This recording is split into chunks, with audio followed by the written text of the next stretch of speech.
60 जागाही खूप दिल्या असं औदार्य दाखवून भाजपचा अपमान केला। आशा निराशा असं खेळ करण्यापेक्षा आता काही तसा वेळ राहिलेला नाही। जे काय असेल तो निर्णय आम्ही घेऊ।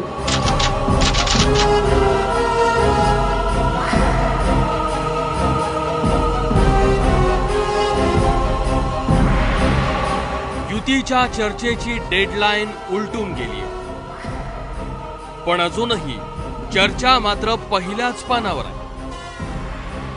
तीनही चर्चांमधून वाटाघाटी इंचभरही पुढे सरकल्या नाहीत।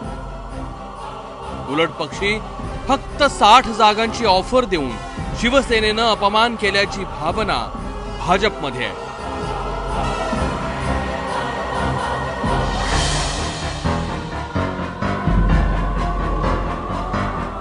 मुंबईत भाजपचे 15 आमदार आहेत तर सेनेचे 14। त्यात मराठी बहुल दादर, घाटकोपर पूर्व, विलेपार्ले, कुलाबा, बोरिवली आणि दहिसर या मतदारसंघांमध्ये भाजपचे आमदार निवडून आले। मात्र तिथले बहुतेक नगरसेवक हे शिवसेनेचे आणि त्याच जागा शिवसेनेनं सोडाव्यात असा भाजपचा आग्रह आहे।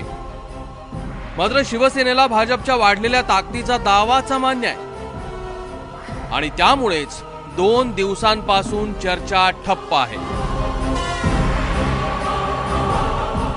मतदारांचा रुझान हा 2014ला तर मतदारांनी स्पष्टच केलाय की त्यांना मुंबईमध्ये जर कुठला पक्ष हा पारदर्शी योग्य कारभार देऊ शकतो तर तो देवेंद्र फडणवीसच्या नेतृत्वाखाली, नरेंद्र मोदींच्या नेतृत्वाखाली देऊ शकतो, असं क्लिअर कट मॅन्डेटच लोकांनी दिलंय।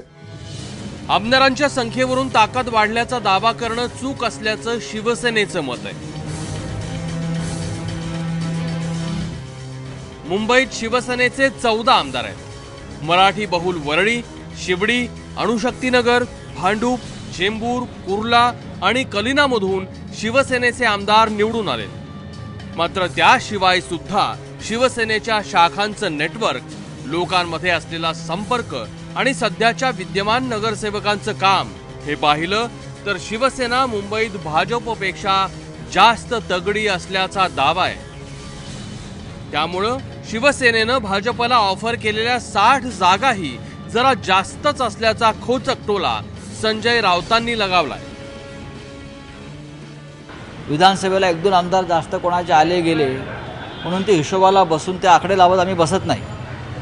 मुंबईवर शिवसेनेचं वर्चस्व असायला पाहिजे ही देशाची इच्छा आहे। त्याच्यामुळे 60चा आकडा जो उद्धव साहेबांनी दिलेला आहे तो अत्यंत विचारपूर्वक आणि सन्मानपूर्वक दिलेला आहे।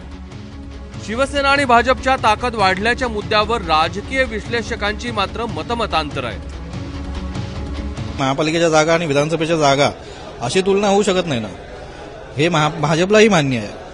पण मला वाटतं दोन्ही पक्षांना म्हणजे आतून जे कार्यकर्ते आहेत त्या दोन्ही पक्षांच्या कार्यकर्त्यांना युती नाही म्हणजे होऊ नये अशी त्यांची इच्छा आहे। त्यामुळे युती होऊ नये किंवा होणार नाही अशी दोन्ही पक्षांनी काळजी घेतली असं मला वाटतं। मुंबई पालिकेची निवडणूक शिवसेनेसाठी अस्तित्वाची लढाई आहे। तिथं भाजप वरचढ ठरली तर सेनेची राजकीय कोंडी होईल।